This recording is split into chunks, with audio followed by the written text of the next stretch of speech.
Yeah. Ah. Hi, today I would like to share with you a simple living tip, a tip that I find helpful.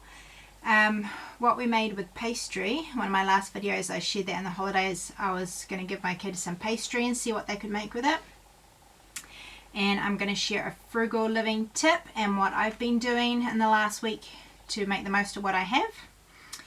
And I'm going to share a Christian movie that I found really helpful. So the simple living tip is out of sight is often out of mind. Or in other words, when it's applied to children, children play with what they see. So a long time ago, maybe 6 or 7 years ago, my children went through a stage of dumping out all their toys every day.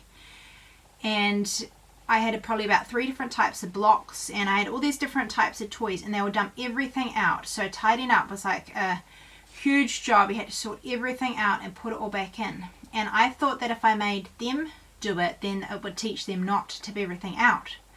But I couldn't even make them pick it up, and it just turned into a nightmare. Every day when it was tidy up time, I had to try to make them sort out all these toys and put them back. And I remember one time having some friends come for dinner, and by the time they came, I was stressed out because I couldn't make my kids pick up all their toys. And I did keep the toys in their room, but yeah, every day they would just dump everything out. One time I got up in the morning and they'd already dumped everything out, and you could hardly move in their room. So I really didn't know what to do, and I even prayed about it. And I remembered something I'd read in a book, and that was to put toys in bags and hang them up. So I thought I would try that, because then the kids wouldn't just be able to tip them out every day. So I made some big material bags with like drawstrings in them, and I stuck all the different toys into those bags and hung them up in the closet. And that worked really well, because the kids couldn't dump them out every day. They could only play with them if they asked me to get them down, or if I got them down for them. But another thing I found, that when the toys were all out of their sight, when they were all in the cupboard, they didn't actually really want to play with them. It was only when they saw them there every day that they would tip everything out. Whereas if they were out of sight in the cupboard, they hardly ever asked to play with them. Usually I would get them out because I think they need something to play with, or sometimes they would ask for me to get a bag down. But yeah, when they're out of sight, they often didn't really even want to play with them. So in the end, I did end up donating some of them, because I realized they didn't hardly ever want to play with them. So if you think your children play with everything and that you can never get rid of anything, try putting them out of sight and see if they actually miss them. And a good example of this was that yesterday my husband brought some sleeping bags, and he just left them in the lounge. And this morning, because they're in the lounge where the children can see them, they got them out and were playing with them. Whereas if they had been out of sight, they wouldn't have even thought or asked if they could play with them. But if you have everything where the children can see them, then they will play with them, because that's what they can see. And I have found when there aren't toys, often the children get really creative and they still play anyway. They make up their own games. I remember one time in the lounge, because I didn't have any toys in the lounge, I thought the children were all in the lounge, and I thought, oh, I better go get a bag of toys so that they have something to play with. And I went into the lounge and they were all playing really nicely together. They were playing doctors. They had maybe 1 or 2 things that they were using, and they were having a great time playing doctors. And it really amazed me, because yeah, they don't need as much as what we think. We often think they need so many toys to keep them busy and keep them happy. And a few years ago we went to Holland, and we had our own little house that we were able to stay out most of the time. And there were a few toys there, but I thought, oh, I need to get them some more toys so that they have things to play with.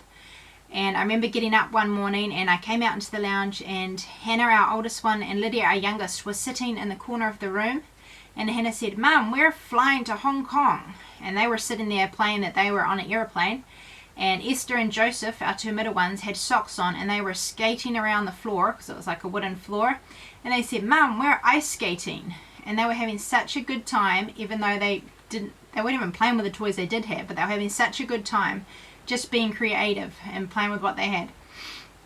Another example of this for myself, a while ago, or quite a while back, I lent some books to my sister, and then a long time later she came to my house and she brought me back these books.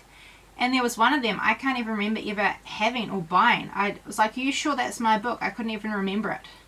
And some other ones I was like, oh yeah, I forgot I even had those books. And so because they were out of sight, I forgot all about them. So often if things are out of sight, we forget all about them. But that, of course, that doesn't apply to everything. If the things that we do use often and do need and do love, we of course will miss those things if they are out of sight. But if you're, if you want to know whether you actually need something or not, try putting it out of sight and see if you actually miss it or not.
One way we try to save money is to use up what we have, especially before it expires or just after it expires, instead of just throwing it away. So these two are both past their expiry date, so I'm going to try to use them up today.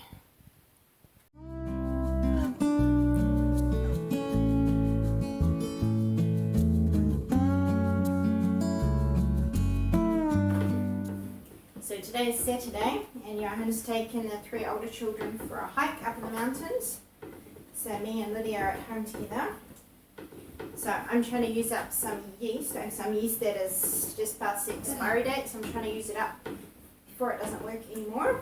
And although it's easier doing it on your own, Mom, Lydia doesn't play very well by herself, so she's going to help me. Hey, Lyd. Yeah.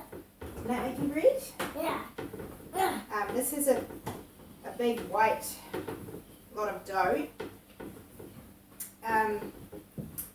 It's one that's quite good for kids. You can make either buns or shape them into little people or snowmen or things like that. Or you can just make it into bread or into buns. It's actually a Swiss kind of bread. I got the recipe from a Swiss friend. Yeah? Yeah. I'm gonna do it. I'm gonna do it. Okay, gonna need 10 minutes.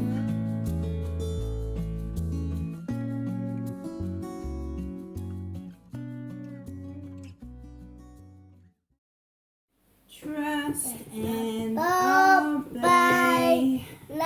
There's no other way to be happy in Jesus, but to trust and obey.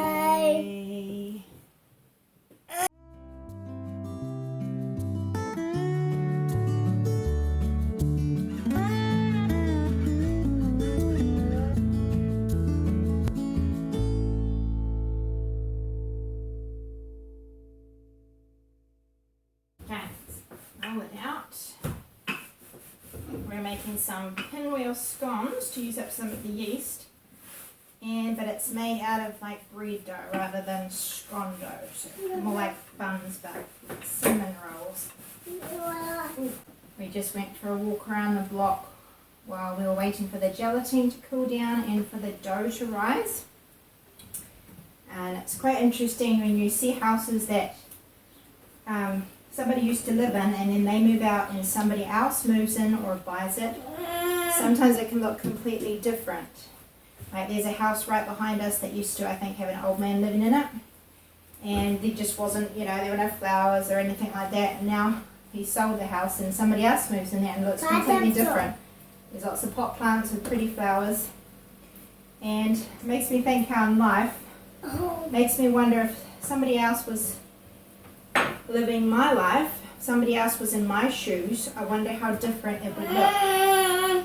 And not as in comparing ourselves to others, because everybody's different and we all have different limitations and capabilities. But it makes me think if somebody else was in my shoes, would they be making more of it than I do? Would they be more content than me, more happy than me? Would they know God more than I do? Yeah, it's just an interesting thing to think about. Cinnamon sugar on.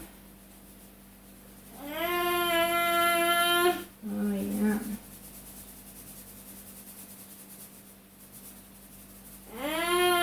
The house next to us an old couple used to own when I first came here. And then later on they sold it and moved away, and different people rented it, and just it's so much different now that they don't live here anymore. The lawns are all, they're not looked after like they used to be, and it's just a lot messier and not as tidy and nice as they used to keep it. It can make a huge difference, just the different people that live in a house, and it can be the same with life too. If somebody else was in my shoes, what would it look like? But I don't mean as comparing ourselves to others. I just mean, could we make more of our life than what we do? Could we be more content and more happy? And can I be a better wife or a better mum? Yeah? If somebody else was in my shoes with a child with Down syndrome, what would that look like? Also need to use up these sesame seeds, so I'm going to put some on top of the buns that are made with the dough. These cinnamon rolls turned out a bit bigger than I expected. I'm just going to put icing on them. Lydia made her own bun for lunch. Does that look yummy? Yeah. Yeah. What happened when I went out of the room for a few minutes? Did you get into the buns?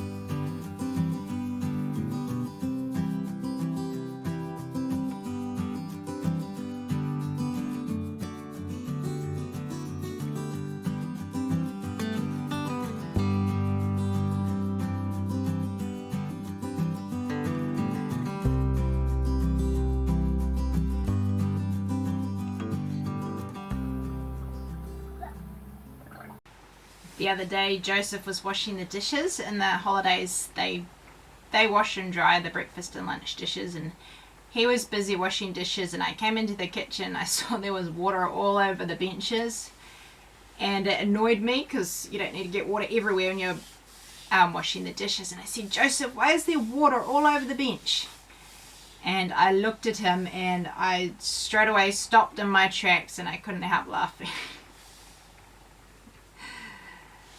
A video that I watched towards the end of last year, it's called Remember the Goal, and there's actually two of them. The Perfect Race is a follow-on from that one, but I especially like this first one, Remember the Goal.